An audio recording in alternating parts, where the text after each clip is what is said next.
this and you got that, and you gonna murder this one and murder that one. Talking all that bullshit. I'm gonna put it to you like this, yo. This is for the nerds, this is for the brainiacs, this what we deserve.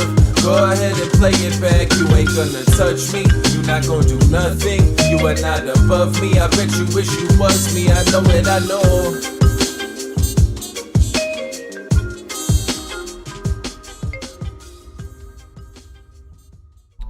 What's up, everybody? Welcome back to another episode of the Only Friends podcast. We are finally joined by the young man himself, here to take a victory lap.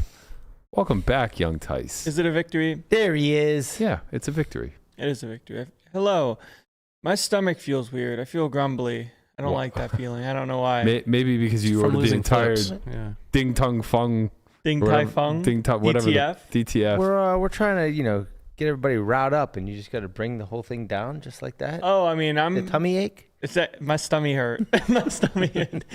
Yeah. I mean, they give us the vouchers, and then the vouchers expire. So you gotta use them.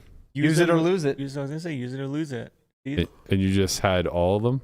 So when you enter, you get one $50 voucher, and then when you re-enter, you get another $50 voucher. And the strategy was to play one at the start and then one at the max.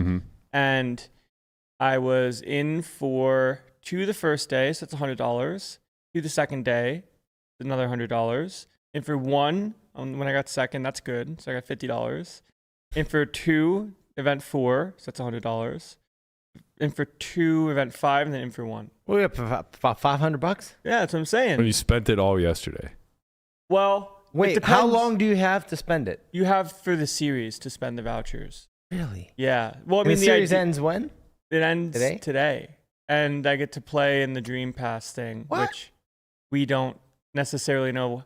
Oh, we had a long conversation about that yesterday. I know you're not privy to it, but yeah. Boy, it's hey man, I'm just a real happy to head be scratcher. there. I just get a chance to play the thing. Okay, but you do know a little bit more than we knew. Do you have a Dream Seat or a Dream Pass? He has a Dream Pass. So the Dream Seat I'm so confused is top 3 of the leaderboard, which is still subject to change. Today it's subject to change? Yes, because there's another final table. Correct. Like the Becksmen can get in with a 5th place for the Dream Pass, and if he gets 3rd or better, he gets a Dream Seat. Okay. So the pass gives you... Can you be bumped? I cannot be bumped. Me and Laskowitz are in. What's first place in this in today's event? I want to say it's like 290. Oh, okay. Because what I didn't account for yesterday was whoever won that event was always going to get a Dream Pass. So whoever wins that event gets the Dream Pass, and they don't overtake Martin. So Martin is locked, I think. No, he might not be if Becker gets 3rd or better. Right. So Shannon is good because he's an FT of this anyways. Brandon Wilson won 2 events, so he's in. And then Becker gets to bump Martin to play the satellite if he does it. Right. And Becker's the only one at that final table who has a cash? I think Becker is the only one that has the ability to overtake Martin. Well, anybody with a cash could overtake Martin with a win. Yes. Everyone else busted. Like, I could have gotten bubbled from the Dream Pass if... You were drawing dead without another cash. I was drawing dead to get the seat, correct. Yeah. I could have got bumped from the pass and bubbled it if Aramaganian and Matt McEwen ended up making deep runs, but they busted before FT, and so they didn't overtake me. So the pass is a 6-handed sit and go, and the winner gets a seat. The pass lets you play a invitational qualifier where they're saying it's somewhere between, I want to say 24 or 25 entries, and 6 people get a seat to the invitational. And the invitational, when you get your seat, is worth 100 big blinds. So they've given out many passes. There's only 6 that they've given out now, but they're giving out about 24 total. So and those people will all play. I don't even know who gets a pass, like besides the people with the passes now. Like they're saying there's some other people in media that are also playing in this satellite. It starts at 3. They get a pass and a media pass. Yeah, the media Dream Pass. LaManna's ability to make this worse is incredible. Right. So who cares, man? It's already fucked. Like, what are we doing here? So, Does it really matter? We're like- never getting to the bottom of what actually is going to happen. like the added value. I'm trying to I know what's going on, and I'm trying to listen to the words Landon's saying, and they're already so close to doesn't being matter. unable to understand, and then you just swoop right in. It's like, I mean, I'm just trying to fuck it all to hell. So So if you get the seats, so top 3 of Yeah. this series, you get 125 bigs for the championship free roll. The you 1 mean- million. You're talking about Zamani. Yes. Okay, the Brandon dream w- seat. The seat gives you 125 bigs. Okay. If you get in through the dream pass in the qualifier, which is also an invitational, Right. you get 100 big blinds. Okay. So you get a little bit less. Right.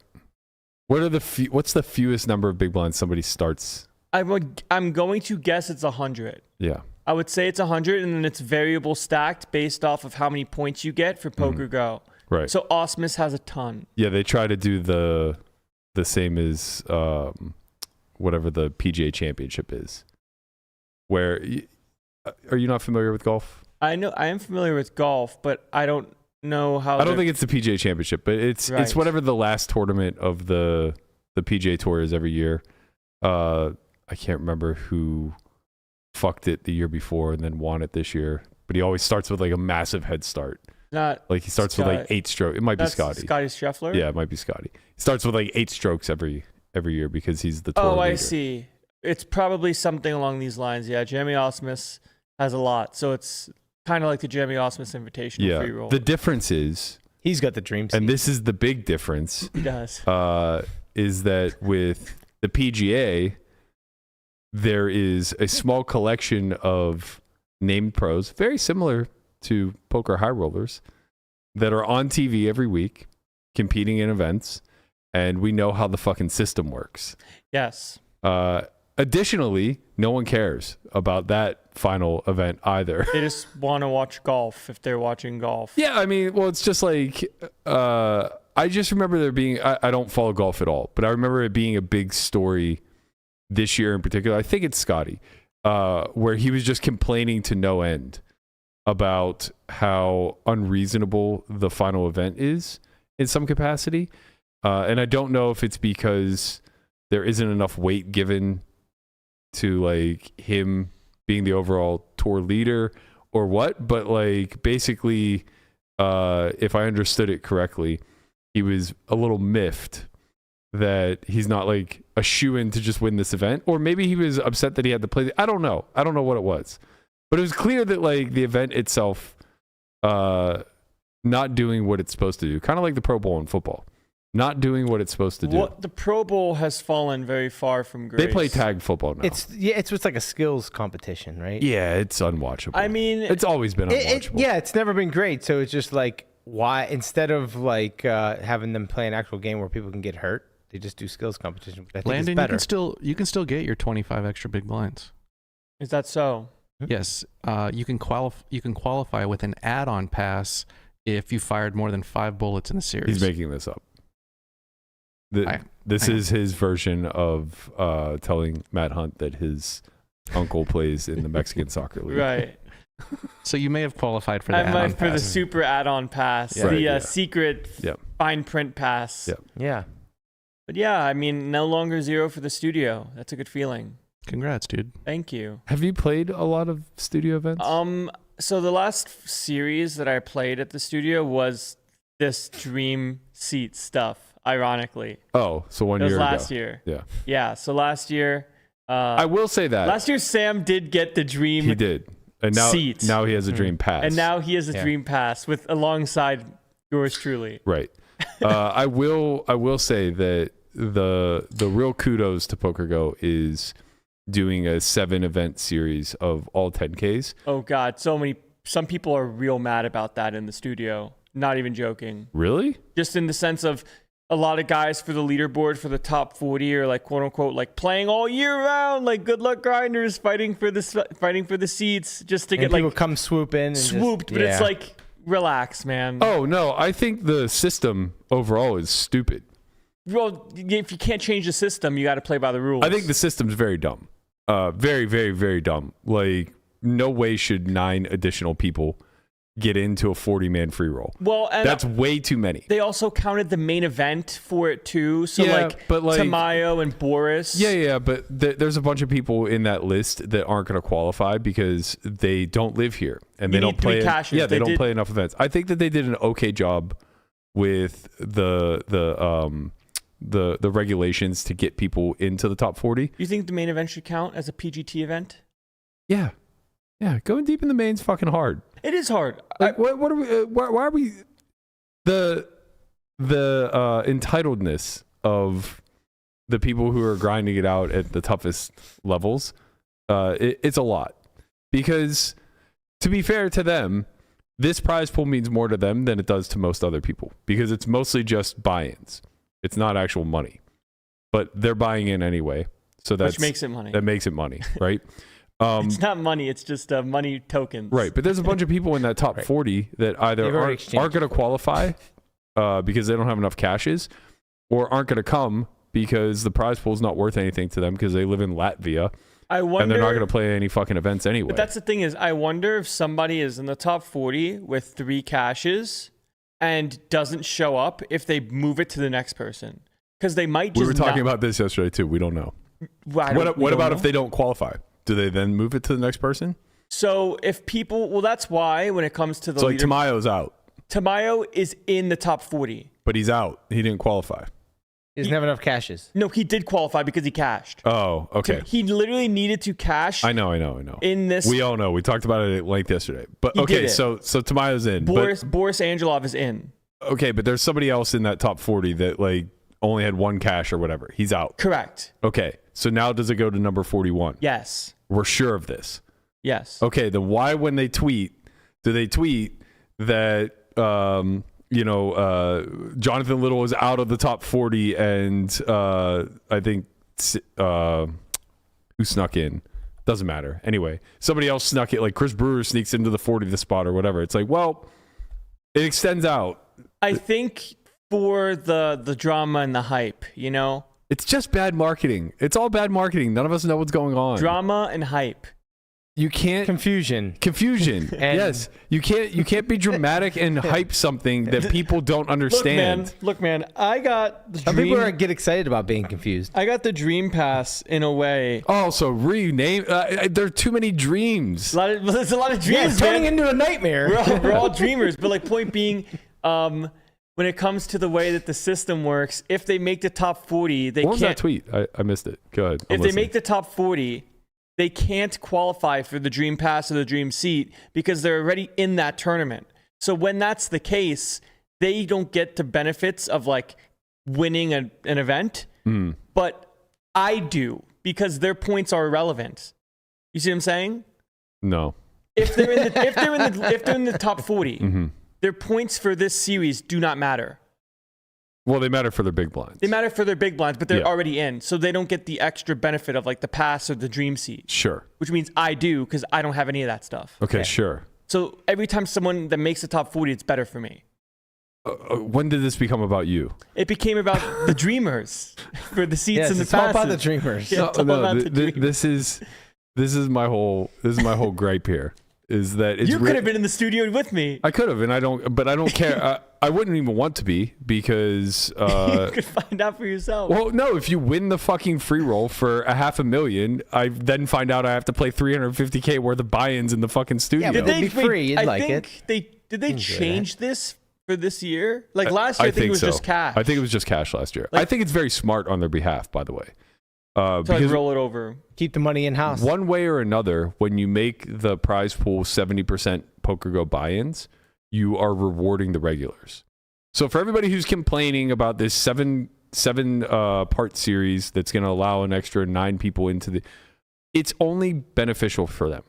Because if people who otherwise don't play Go win this free roll, they have to play Go. And that's a good thing. This has to be in studio, or is there any PGT qualifying event? So you can use it for the main event if you wanted to. Yeah. There are WSOP events, obviously, that would qualify. Right. I think 3,500s and That's above. what you're saying, because you were saying before that you should just fire it all into the. I would play the 250K. I would just play the 250K and YOLO it. You still have 100K to Right. fuck around with. I got fuck around money. And I got 150K in my pocket. Let's go. Wait a minute. Okay, Rich, baby. wait a minute. You would do the most irresponsible. What is the prize pool structure? It's final table pays. I looked at it briefly. It's 500K to first, 350 to second, I think. Maybe 100 to third, something along those lines. But basically 70% of each spot is PokerGo buy-ins. All the way down to the... Yeah. Wow. So I think it's like 30K to the 7th spot that pays or whatever. And like 20 of that is PokerGo buy-ins. Yeah. 21. Right. Yeah. So the regs are getting some value in the sense of like if someone that doesn't play wins it, they're going to be in the studio and they get some money. But I heard this is a new one. It's not a new one, but it was just a mild complaint from an anonymous PokerGo grinder. So I have my ideas. So at my table yesterday, this is the last event of the series. Yeah. It's like me, Brock's there, Joseph's there, Ren Lin is there, Victoria is there. Lady Gaga. Yes. And Ren Lin says he wants to do a round of straddles. Okay.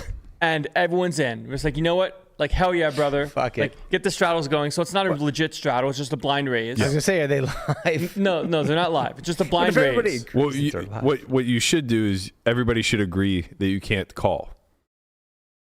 Okay, so Everybody, if everyone's going to agree to straddle, then it should also be agreed upon that you have to open for the man. Right. Even if like it falls to the big blind? well, so anyways, no, that didn't That's happen. what they do so with the nobody win to get nobody around limps, the like, straddle thing. no, Okay, like yeah. But more so in the fact of because the straddle was on, it played bigger for our table. Like Correct. I stacked reared in with kings versus jacks where it was level 1, but the straddle of 2K was on. So he actually only had like It's sort of colluding. 60 bigs. Yeah. It's kind of colluding. Yeah. So that was kind of the complaint is like your table is playing higher stakes because everyone's agreeing to straddle, which means it's more expensive for you guys, like in this one isolated instance at your table where everybody else isn't straddling. Right. And there's complaints about this. What are your thoughts? Is it fair? Is it not fair? Should they?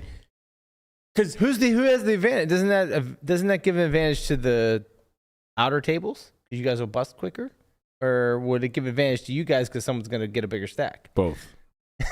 But it gives advantage to both. Because like Call it a wash. So it sounds like a Move wash. on. Yeah. you can't really police it either in the sense of like, hey guys, like okay, straddle's off, you know, and then everyone just like blind raises and just respects the game. Like the game is the game. What are my thoughts? It feels It's not nefarious. well, it's not meant to be, but there could be an unfair edge to that table. Oh. Maybe. Because we're playing bigger stakes. Yeah, but Right. you also run the chance of just losing quicker, right? Yeah, but that's not the point. Like my win rate is higher at the table Right, when it's- there's more big blinds in the It's middle. just fair, right? So say they all just played a high card for stacks, Okay. right? So Chicago. so they're 8-handed, and they all just go all in pre-flop and run a cold hand. The winner now has 8 starting stacks and is a big favorite to win the event, whereas nobody else could accumulate 8 starting stacks at that level. But they're also 7 players closer to the money, right? Am I thinking Well, about the same- re-entry's open. Ah. So you would just assume that it bolsters the prize pool, I guess? Yeah, I'm not sure. Instinctually, I feel like it's not okay. Right. So there was that element to it. Goes And, against the integrity of the game. It and does. It feels that way. In this instance, it worked out well for me. I stacked 3 people with the round of straddles on. All Right. And which then caused Ren to say I was winning too much. And then I had the double straddle. So he put the 2K on. I was like, you know what? Hell yeah, brother. Like, I got all these chips. What's 4K among friends? And Right. then I stack him that hand. And you stood in cash? No, he got me. Jeez. Yeah, Lady Gaga. He say, welcome to my company. Get you a quick Yeah, I mean, maybe that's a good argument for why it doesn't matter. Maybe like having 8 starting stacks that early just is irrelevant. Did not cash. I don't know. I don't know enough about like how these things model out. Inherently, it kind of speaks to me that there's a big advantage to having. I think the closer to the bubble you are, the worse this is. This was level Yes, 1 for sure. I understand. Yeah, right. But I'm just saying, like, the context matters, right? The closer that you get to the bubble, Or registration closing. But then it seems like Yeah. then it seems like the closer you are to the bubble, the more advantage the outer tables have, because now they can just sit back and like you watch that table bust and you make the money. So I don't know. No. That's if you're on the bubble. That's what. Yeah, I said the closer you are to the bubble. Okay. So right? like, So if like you're right like- before red The closes. closer you are to a point. Well, if you're 10% away from the bubble and you know that the chip leader is going to come off of that table, that's a big advantage to that table. Right. For that person, for that specific person. Yeah, but it's evenly distributed amongst the table. Like the risk that they're all Right. taking is Right, but you also know evenly that doubled. you also know that most likely that a lot of people are going to bust from that table, which means they're not going to bust from the outer tables, which is also advantage to the outer Well, tables. Busting doesn't matter Yes, if you're it does. Of course it does. no, because you're not on the bubble. But it gets you much closer to the bubble. Yeah, yes, they all inherently do slightly better in ICM land, but It's like funny the 'cause race to get the chips is the biggest. One guy, yeah, exactly. advantage. One guy, well, not one guy. Like if everybody went all in blind, right? One guy gets the advantage of having all the chips now, and then everybody else is now out of the tournament. Right. And that one person gained value, and everyone else at the outer tables also gained value. But the people at the table that lost the all-in lose. That's Their that's value. kind of what my point was. Right. Make it easy. Say that you're 8 off the money. Or sorry, say you're 9 off the money and they play a cold hand, 8-handed. Right? 7 people bust, one person gets all the chips. Okay. So now you're 2 off the money and he has like a chip lead that's 2x everybody else. He's going to yes, the field as a whole won something in ICM land by those 7 people busting, but in future game simulations, whatever table that chip leader goes to, everybody at that table lost massively Yes. because he's going to ravage them. He just gets Depends the on the advantage. player. No, it doesn't. No, it doesn't. Like if we're talking within the constraints of ICM, he just absolutely gets all of the benefit, and it becomes even worse now the higher up in the leaderboard you are. So now the person who loses the most in this scenario, not everybody gains actually. The people near the middle and bottom gain a lot by those 7 people busting. The person who was the former chip leader loses a lot.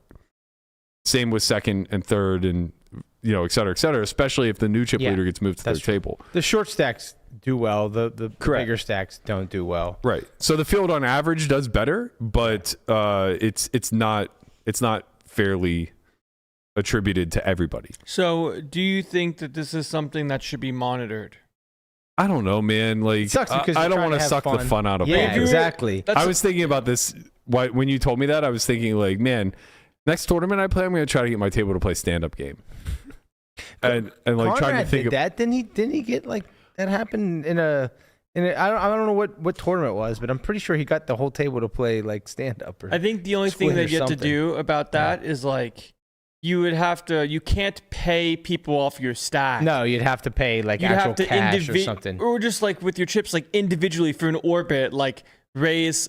Someone gets to go all in. Everyone agrees to like let that happen, like fold. It's like pay it off. What I was thinking was that the loser. So basically, you play stand-up game, and it's only you're only gambling to prevent a loss, not to gain a win. So instead of paying like big blinds to each person, You where they get a surrender small your win- big blind or something. You just go in dark or something. Yeah, exactly. So if somebody busts, the game ends. If nobody busts, but there's still one person remaining standing, they have to go all in dark the next hand. Right. Because they even get some chips back, like most of the time, depending on how many chips they have. Maybe. Yeah, like if you have 50 bigs and you go all in blind. Right. But like when you say this stuff out loud, like within the construct of MTTs, none of this is okay. No, it's not. It's right. but That's- like the TDs would not be having it's any true because like the MT. It's chipped up. It's literally chipped up. Right, It's right. literally chipped up. We just played a game that's going to force somebody all in Right. when the game ends. And that's the Blind. problem. Right. You want to blind. They just have to be all in blind. But if you get a drunk guy at your table who announces to everybody that he's going all in blind, that's okay. Yeah. Right? So it's just like, I don't know. Imagine telling the drunk guy that they're getting a penalty for going all in blind of your hand and saying it. The difference is that like the drunk guy still has free will to not go all in. Yeah. Free will. The only way it's Right. okay is if you could convince the entire tournament to do it, but then it's just like, you know, it would be like how they made bomb pot tournaments now. It's like, okay, we're going to do bomb Well, pots. let's not start with that because I know. the way that they ran that Right, structure was right. fucking abysmal.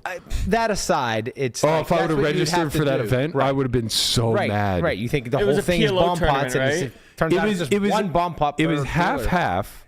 Okay, so it was half no limit, half PLO, which already I didn't realize that was the case based off of the scheduling.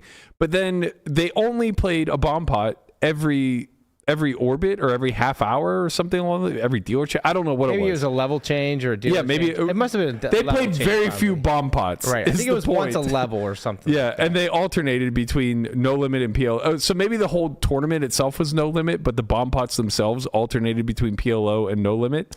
It's just like either do them, start to finish, or don't. Right? Like it's God. all this points out to me, and I know that I'm the. I don't want to be this way, man. I used to love MTTs. I really did. But all this points out to me is that MTTs are not fucking fun. Well, They're inherently not fun. God, it's sad when like someone wants to, in the spirit of the game, do something fun. Like, okay, like let's gamble more, right? Like poker's a gambling game. Let's gamble more, get the straddles going. Everybody agrees, and then somehow it's like, no, like you actually can't do that because, like. Technically, you're giving me the entire table over here, and everyone else is getting punished. And it's like, you suck. Well, like, that's Yeah, but- that's the problem with like the MTTs, because you play these cash games where like it's evolving, and there's squid like- games, there's bomb pots, there's all these different fun carnival games, but MTTs are basically just dino poker. it's like you suck, Yeah. but you're right. You But know, I will counter my own argument and say that I think that makes MTTs the best platform to put skill on display. So I think at the end of the day, if we were building a product for poker to shop to the rest of the world and sell them on our game as being a skill-based game and like being able to really develop characters, really develop a professional league, for example. It has a beginning and an end. It has Yeah, a if conclusion, a we were climax, right. trying to develop something that replicates sport, I think MTTs are the absolute only Has to be. product that we can put out there. Yeah. There's just no version of cash that makes any sense. Yeah, imagine if you're watching golf and it was just a bunch of guys going out playing golf, and then they played a couple rounds, and then that was it. And it didn't come to If like they're a gambling winner. on every hole, Right. though, I'm in. You're gonna watch it? I think I'm in. Maybe. I think it just Yeah. depends on maybe it depends on the stakes and stuff and who it is. But I'm sure the difference in that regard is that golf is still golf. Mhm. Like cash and MTTs are very different games. Yeah. You know, like for golf, they could still have their tour, and then you could see It's like the difference between watching a scramble now and versus like just a match play or, and you can or just know something that like someone's really good and they're gambling for 50K a hole. It's like, okay, sick, right? But like for poker, cash kind of doesn't work that way ish. It's different. It is different, and And it's not just my attitude. there's obviously a world for both. I do think that I'm gonna counter my counter now. I do think that there is something to be said though about the reoccurring character, like the Garrett arc of live streamed cash games is replicable and very much desired by the community. The reason why HCL fell off, in my opinion, is because they lost their main character. There's no main character anymore, right? It's just a revolving door of people that you may or may not be interested in that try to take the reins over and over, right? I think they're trying to bring that back with the Peter Brittany aesthetic. Like they can't be main characters; they're whales. Well, You know, I'm being honest. Like they can't be the heroes; they're the villains. And if you're creating an arc, like the rich villains, that Right, are just like- trying to inflict pain. like yeah, they can battle every week. They can be the Krish or the Eric Hicks or whatever. But you need the hero there to slay the dragon, right? And they've tried to plug in Mariano and Airball and Rampage Is he at an different points. anti-hero? Where's Rampage? Yes, I think he's an anti-hero. You can root for him, but is he a hero? Right. But yeah, they've gone through like a revolving door of people who just don't have the same charisma, don't have the same ability to navigate the space. Like I know I'm really stroking Garrett He's here. glazing a little bit. Yeah, I get it, but like I do think that there's a certain skill set that deserves to be recognized here. Like it's not an accident that he fell into that role. He's a 15-year plus vet of the live world, right? Like he just knows all the ins and outs of this, and unfortunately, You're like, asked to be likable, so it can't be you. I don't know that Garrett's super likable either. I think, like on streams, I think he is. You know, like I think people like seeing him like play big pots, you know, and like hero call and like call like soul crush people. I think people liked his. I think they liked the way that he played. Yes, and same thing with Andy. But again, like Andy couldn't really fill that void because he just like Andy's like Andy has a big role in live streamed cash, but it's one of like he's like a facilitator. Like he's gonna move chips, you know. He's not gonna be the guy that you expect to win 1,000 big blinds every single time he sits down at the table. He's the guy that's gonna swing like a yo-yo, right? But Garrett was like that, you know. He's so tough. People were coming from all over the world to try to take him on and conquer him, and you know that wasn't even necessarily what it may have looked like over the duration, but maybe it was. You know, those lineups were really soft. His graph was like fucking straight up. Yeah, for sure. But I think people miss the ability to tune in week over week over week over week and see a consistent storyline, right? So I do think that there's a world for both of these things to coexist. And currently they are both coexisting, but I think they're both coexisting at like a 6 when there's the ability for both of them to be packaged much closer to a 10. They just have to do a lot of things that I don't know that poker is actually going to get to the level of being able to do. You know, like shop a dream seat to the mass audience. I mean, they gave some to their subscribers apparently. No one knows, man. All I'm gonna say is that it starts at 3, and I will be there, and I will have a man on the streets type of understanding as to what happened that fateful day, which happens to be today. Well, and maybe I get to play in the $1 million free roll and weasel my way to getting PokerGo buy-ins. Weaseling would be great. Yeah. While we're talking about weaseling, the studio and weaseling, shout out to Zamani who won yesterday's event for 302,000, beating Chrissy heads up. Martin Z. This is going to put him in your position now, taking over the 3rd spot for the dream seat. He's bumped you down to the dream pass. I can live with the Martin Zamani ravaging. Yeah.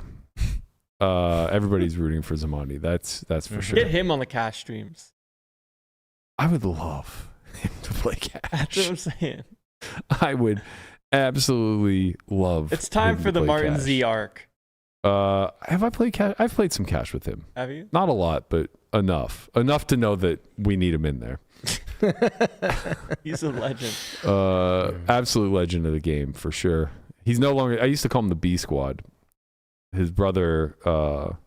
Apparently, his brother. I think his name is Ben Zamani. Ben Zamani, yeah. I think his brother makes like food, like yogurt and like granola. His bars. brother was a very good MTT player, like for the better part of a decade, between like 08 and 18, maybe. This is before my time. A little bit before your time, but Ben was a crusher. He was 08, I was 9. He has plenty of big WPT scores. Like he was just always that consummate grinder from the East Coast, and Martin was always just disheveled and ravaging it off with a bunch of nonsense. And I was like, I can't remember what started it. He was trolling me about something, and I just kept calling him the B team, the Zamani B team. But I think it was maybe a year and a half ago or so. Wow. I saw him and I was like, you've upgraded. You're the A team now. I mean, it took your brother retiring, but you've made it. And so now here he is, 300K richer. The heck? I'm looking at the Ben Zamani Hendon mob, and it says that his biggest cash was for $1 million. Yep. And it was in the NAPT 10K PCA 2010. Yeah. Fourth was $1 million. God, poker used to be so much bigger. Massive. It's like 2.2 to first. Oh my God. Yeah. What Yeah. happened there? Who won this tournament? 2010. 2010? Harrison Gimbel. Yes, sir. Harrison Gimbel. Wow. Sure Wow, did. the pay. Wow, I'm not even gonna look anymore. I looked at the payouts in 2010. Whew. That would. It's so funny because like back then no one knew the difference. You know, how Well- can you know? You know it's a lot of money, but like And nobody knew the variance. Everybody thought they were better than one another, and like they were happy to play for millions of dollars heads up, where, you know, everyone stunk. dude, eighth was 200K. First was 2.2 million. That's crazy. That's not that unreasonable. And it's probably not even that unreasonable. It just feels like a lot. You know, it's so much. 10K buy-in? Yeah. Yeah. Just wow. Mamma mia. Mamma mia. Welcome to my company. Sticking with the PokerGo arc, they announced that there's going to be a new season of high stakes poker coming out It is. this week. This is one's especially painful for me to see the previews of. This is season 14. I was like on deck all week. Yeah, I was going to say, this week. you make the, make I'm the B team. Yes, you didn't make the cut. I didn't make the cut. I'm the B team. Just like Brian and All Stars. Just like watching this cast of characters. We got the donator, or not the donator, the backer. The donator. The donator. The donator is probably better. Just so many. I mean, we can watch the video. I'll go through the characters after the fact. This season on high stakes poker. Poker's a lot of fun. Give me $1 million, please. Just funnel money to him. Robo, I'll give you action. All in. Call.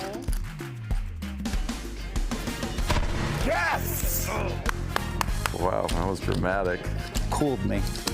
You only show I've run bad on this high stakes poker.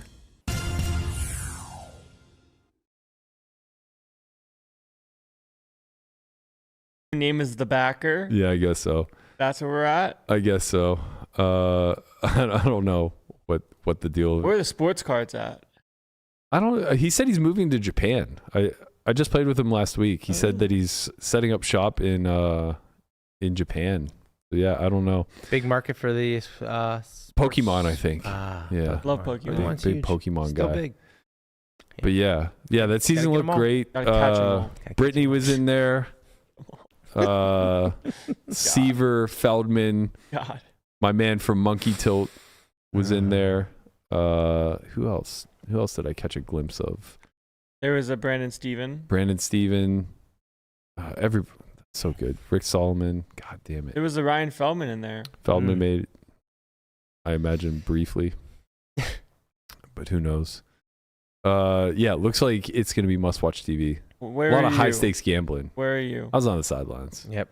I was Come getting, on, B I was getting team. prepped for the He's on the other side of the WPT glass. squid. Just He was pyramid. getting ready to play for the dream Yeah. seats and the dream passes. That is the nice news. Like when these things run, all the guys that are playing it are like out of town guys that often frequent our game as well.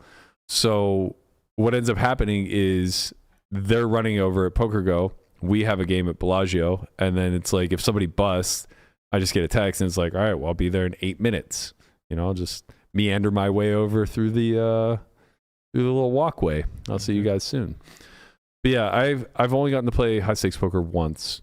It was the unfortunate season of Airball.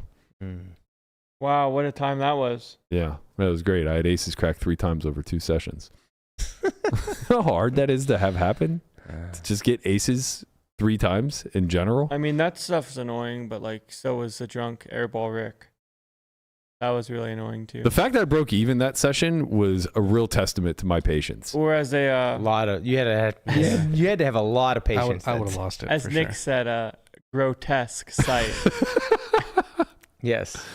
Yeah, starting off down 100K in that lineup with the cackling twins to my left was quite the test. But we did it. We made it. We're gonna survive. Can't complain too much getting those spots. All right, final thing. Yesterday, Jesse Lonis tweeted out, or he quote tweeted, I guess, this new documentary that it looks like World Poker Tour has been working on. Oh yeah. It actually looks pretty dope. So it's like a 1-minute preview, and it seems like it's somehow shadowing Jesse's recent run over the past few years. Maybe it's going to include more people. I'm not sure, but at least at this point, it looks like it's all Jesse.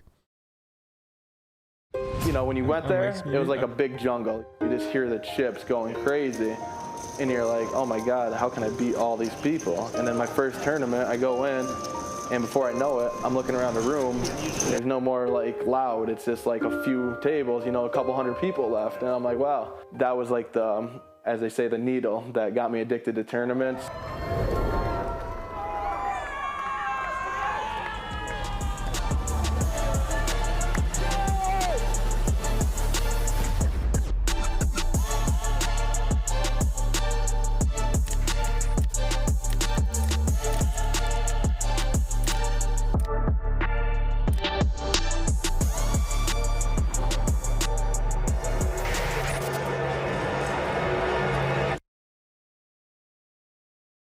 Vanilla, they really gotta call it the Vanilla Gorilla. It was like a big They really gotta call it the VG. Right. Unbelievable. Yeah. So I thought this might be a part of a bigger documentary, and it looks like it actually is. It's a 12-minute long video that I was unaware of because I didn't click in the link. So it does look like they profile Jesse for basically the last 4 years of his career. It's called the Rise of Jesse Lonis. 12.5 minutes. I'm gonna give that a watch. Seems like it's pretty cool. Honestly, like this type of content is what I think we're desperate for. Like so desperate for as a community, because so much of the content that's getting pushed out, both individual, like at an individual level as well as by like media in general, is strictly content creators freestyling it themselves. And it's like, I think we're getting to a point where collectively we all just desire something a little bit more well done. You're saying the market's a little saturated with the same old thing. Not that it's just that it's saturated, but more so that like it is exactly what it is, right? Like it's what YouTube has been for the last like 15 or 20 years. It's individual influencers creating their own content, doing so with a moderate amount of production value. Man, I used to not understand what production value meant until I learned what production value meant, I suppose. Like that trailer to what that's going to be like looks amazing and different than just like, hey guys, like I'm Jesse and here I'm going to talk to you about like how I won $8.5 million.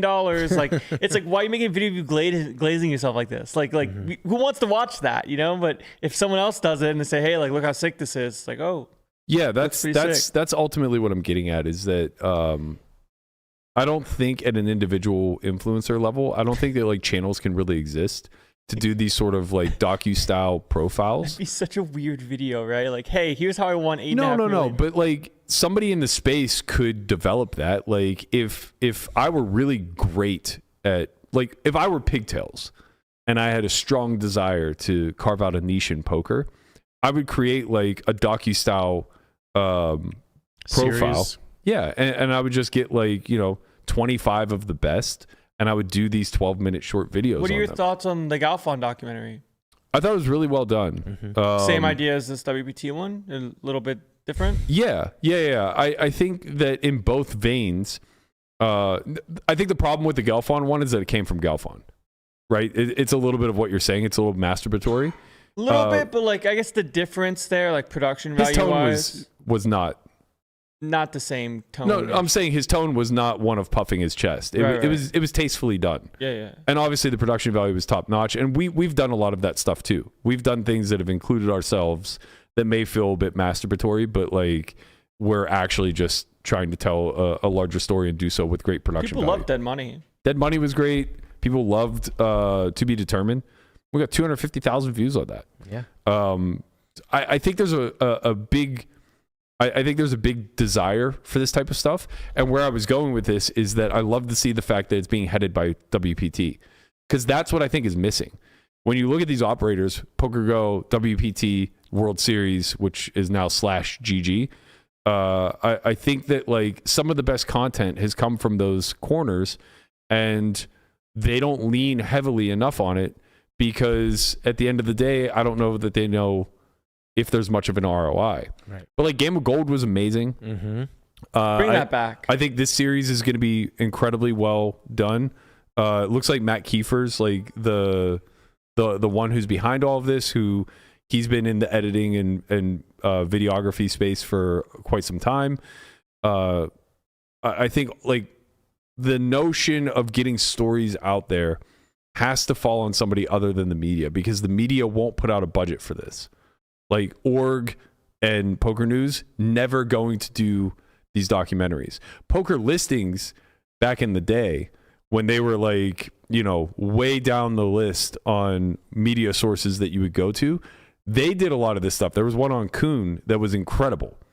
It was like the trailer would make you want to run through a wall. Is it still out there somewhere? Yeah, somewhere. I think it was done in like maybe 2015 or 2016. I gotta find it. It's like him running up a mountain in like some Rocky montage. Stay hard. You know, and it's just like, I want to run through a fucking brick wall right now. This is incredible. Get your ghost going. And it's the only reason why anybody would have even given Poker Listings a second look, right? So I think that there's a lot of... Is this it? Yeah. I don't know if this is it, but this is about yeah, this is not the trailer. This is the full video. Wow, look at that young Scotty Boom Bots. What's the date on this upload? 7 years ago. Okay, so yeah, 2014, 2015-ish. Is it still around or no? That's 10 years ago. Poker Listings? Yeah. Wait, what? Is Poker Listings? Oh yeah. My math way off. Is it still around? So 18. I don't know. If I had to guess, I would say no, but maybe. It is these kind of videos though feel different than most content. I gotta see. Oh, look, there he is. He was running. Yeah. There he is. Hell yeah, brother. Hell yeah. Hell yeah.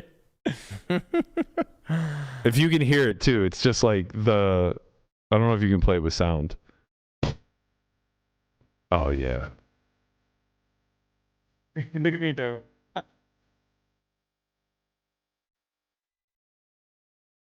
Much more. Hell yeah. Let's go. Who doesn't want to run through a wall? Where is he going? I want to follow that guy. Where is he going? That stuff's different though. It's way different than like hey, I'm gonna go play like 2-5. It's like Aria and like here's my hands and like yeah. And that has a space. Like that's not bad. Right. It's the pendulum, right? Like for a long time, all we had were those profiles. Really? Yeah, like back in the day, Card Player used to just like pump out content like that. Really? Yeah, it was wonderful in what it was. It helped build those characters. It must get so annoying. Like, oh, here's another one on some other random guy. It was a lot of that. It was also a lot of like what felt like man on the street type of stuff where, you know, reporters just in the hallway at the World Series grabbing whoever they could to, how are you doing? I have X amount of chips and I took this baby. You know, it got redundant. Funny enough, Seward and I were leaving, busting the PokerGo yesterday.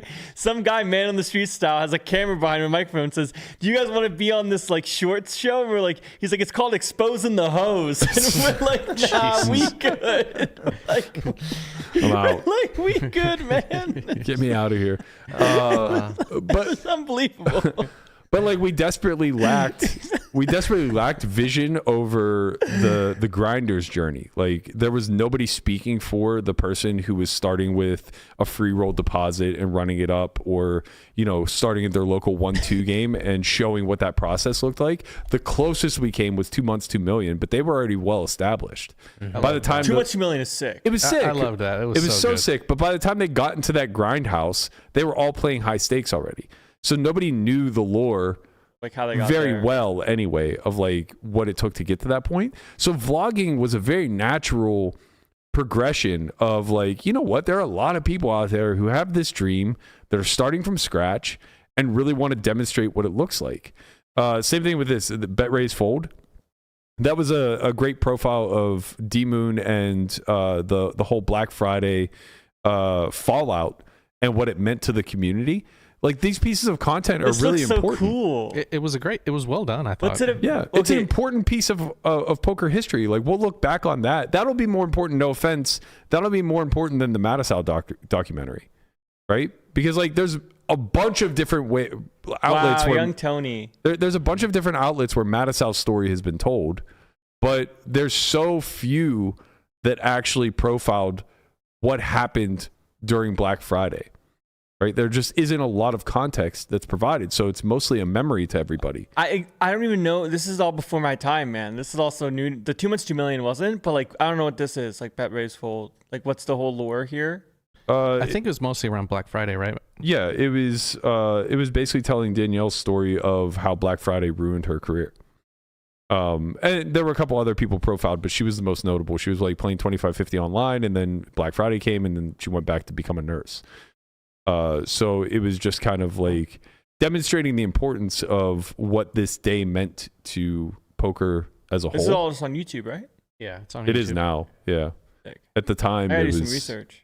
At the time, like it was released, I think, like as a full documentary. I think I remember them showing it at the Palms, if I remember correctly. Maybe, yeah. That's correct. Yeah. It was like the screening or something. Yeah. It did probably get very tilting when you saw things like this come out every so often. Like, oh, here's another thing on Coon or on D-Moon or on this and that and this. And it's like, okay, like when is this going to end? No. Never felt that? Quite the opposite. When it was done with that level of production, it was always good. And there was a bunch of other smaller stuff that was done very mindfully, like the micros, for example. So good. Bring it back. It's incredible, right? And it's not because like the production was particularly amazing. It was using that like... It was using like C4D like...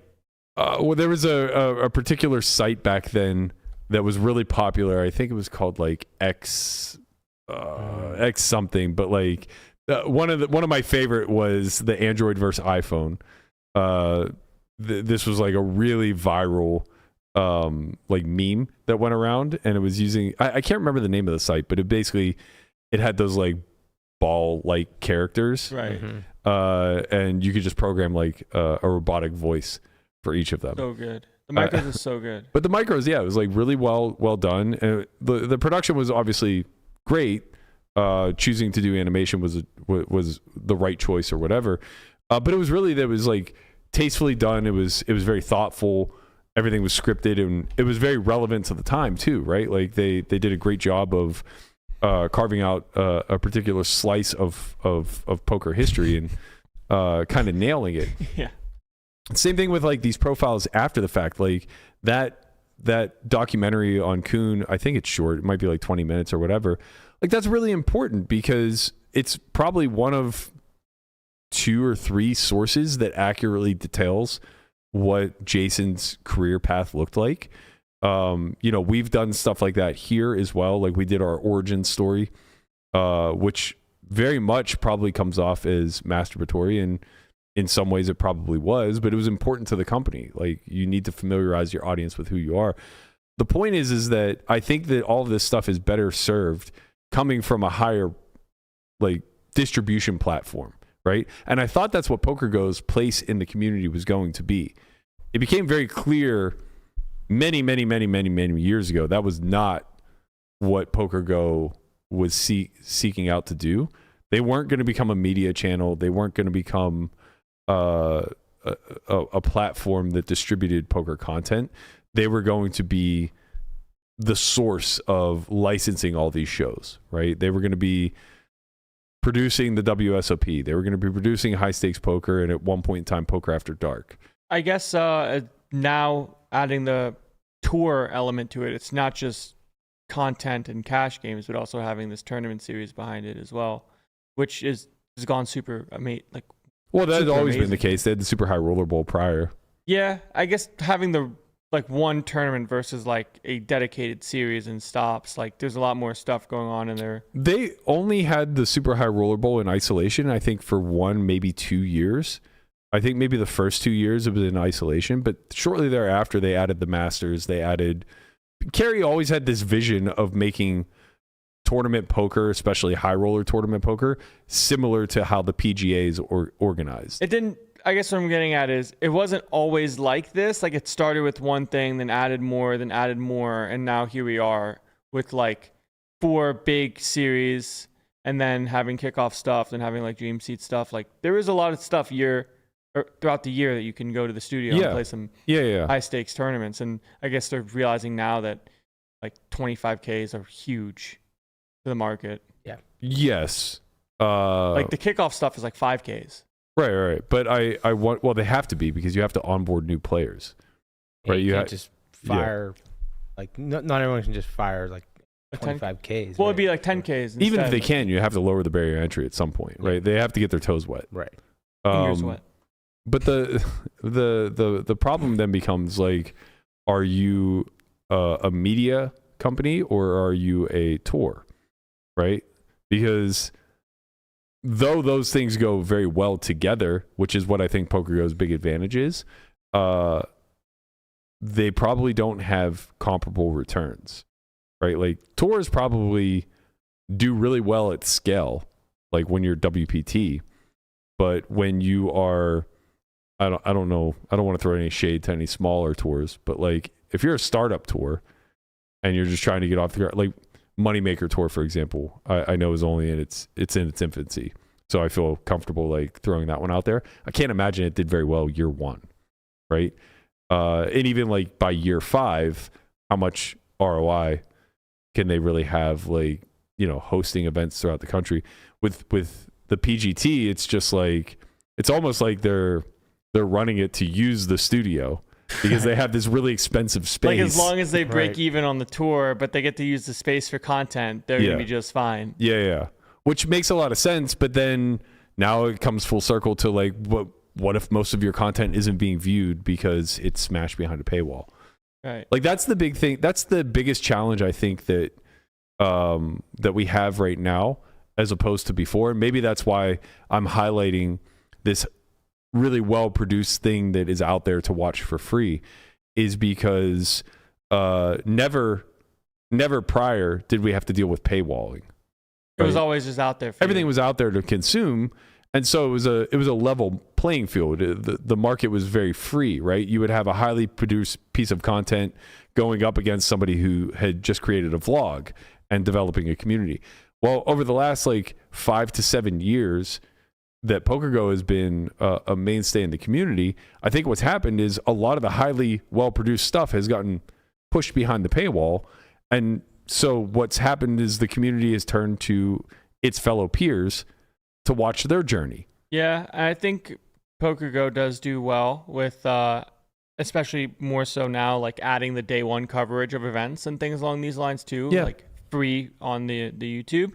So it's kind of like giving the value, but also trying to make money through a paywall, but also what things should or shouldn't be behind a paywall in the first place. Like everyone's issue with the main event being behind a paywall is obviously just like the main is such a big tournament. Like, it's the biggest event poker has, and we have to pay $8.99 or whatever. I've just really come full circle on this. You know, maybe this is just my come to Jesus me. I've always kind of felt this way. You always find a way back.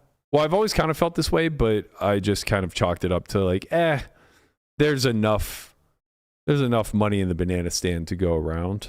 Always that it can't be that big of a deal. But I just really don't think our space can sustain subscriptions.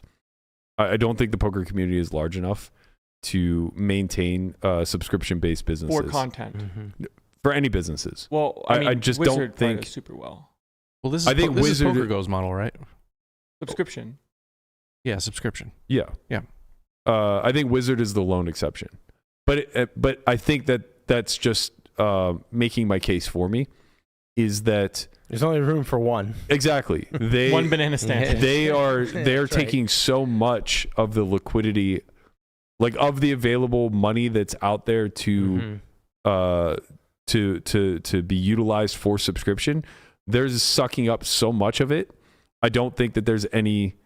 I don't think there's any left, like fruit left on the tree. Right.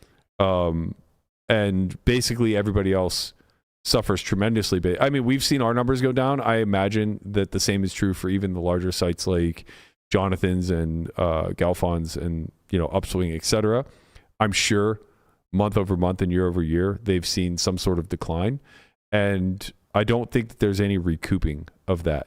There's no innovation that a training site can really go through unless you're willing to attempt to compete with Wizard, but they're so far ahead in the tech space that I don't really know what like a smaller training site is going to develop without they have a full dev team. They have, engineers. They also acquired, was it Ruse? Yeah. Yeah. Well, not just the software. They acquired the entire team. Yeah. So they have that entire dev team. They have the engineers. They have all the stuff to constantly have things in the pipeline. It's not about like just creating a single hero product and then pumping it, right? It's about the ability to span off of that, which is what they do such an amazing job of. And when you start to talk about content, like no one wants to pay for this shit. It's like I'm being serious. People barely want to pay for Netflix. Yeah. That's true. And Netflix is like doing everything under the sun. And they have Squid Game. They're reinventing the wheel over and over and over and over and over again. Right. And it's like they keep raising the price, right? Like if you look what your Netflix was 5 years ago to what it is now, it's probably double or more. And Amazon can keep taking my money. Yeah, that's different though.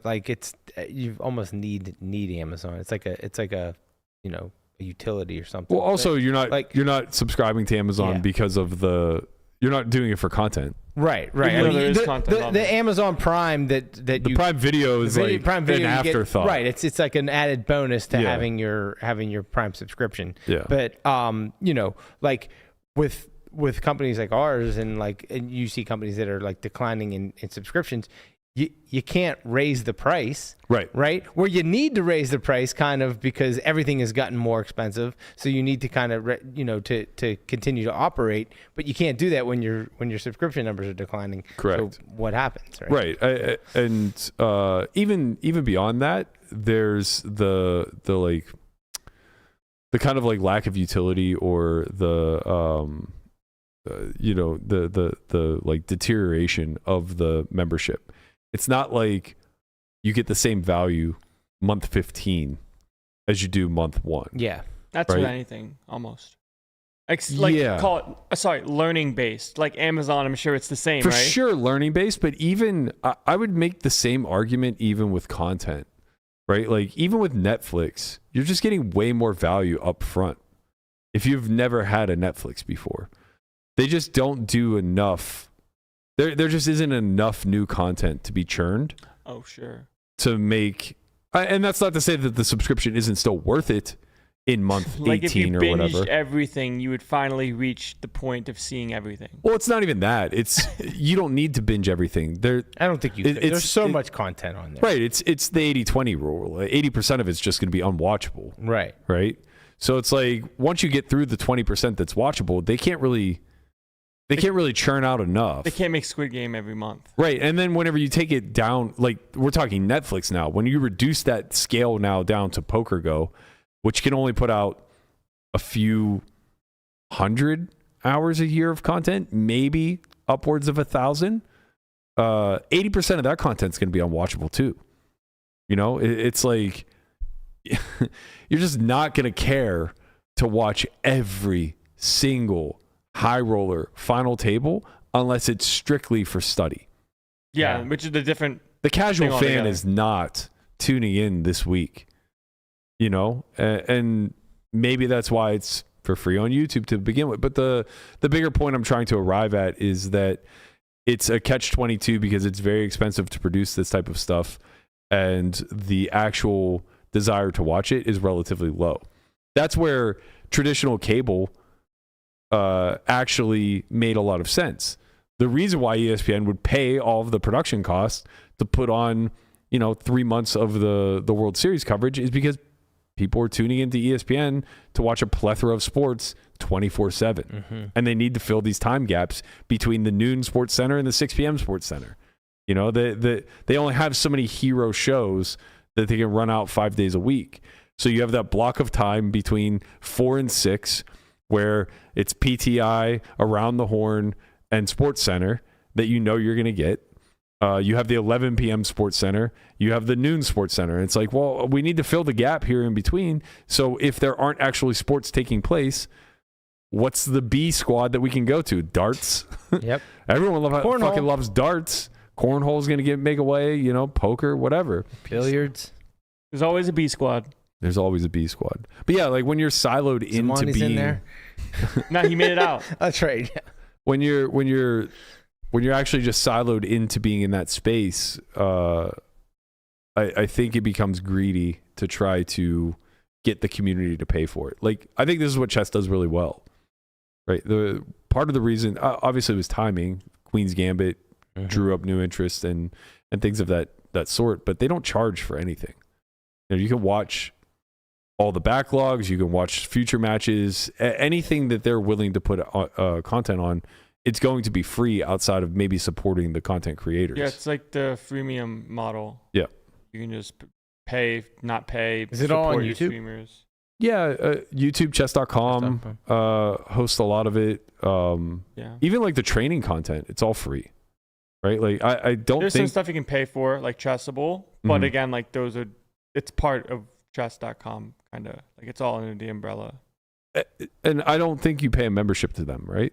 I think you can. You can pay monthly. I think I did it once. Okay, but it's not like... I had a learning phase. It's not like a prereq. No. Like you can don't consume need it. most all the content without the membership. You can surely like you can like play puzzles and do tactics and stuff, but like if you wanted like lessons and things like that, or like do you think the average random person in America could name more chess players or poker players? Poker players. Yeah.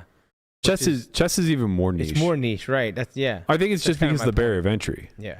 Right? Like I think chess is wholly solidified as an intellectual game. Therefore, you like to take an interest, you almost certainly have to be pre-selected to have a certain level of IQ. Whereas that may be true of poker as well, but it has the gambling aspect attached to it, so it draws in a much broader crowd. Like if someone's thinking chess, they think like Magnus. It's like he's like the best, right? If they're in the know. Well, sure. And then with poker, it's like everyone kind of knows about like the Phil Ivey, the Phil Humuth, the D-Negs, like all the Phils. It's just kind of been like pumped for so long. Right. Like if you ask someone on the street, like name a poker player, they probably could. Yeah. Right. But like with chess, it's a little bit harder. I think that's probably likely. Need to get that guy that's going to man on the street trying to expose those to do the real do the real Lord's work of for $1, name a poker player. God, I love him. Name a chess player. Let's get out of here on a final question that Landon has posed to the internet. Which feeling is worse, paying a nit or getting bluffed? Paying a nit. Paying nit. Why?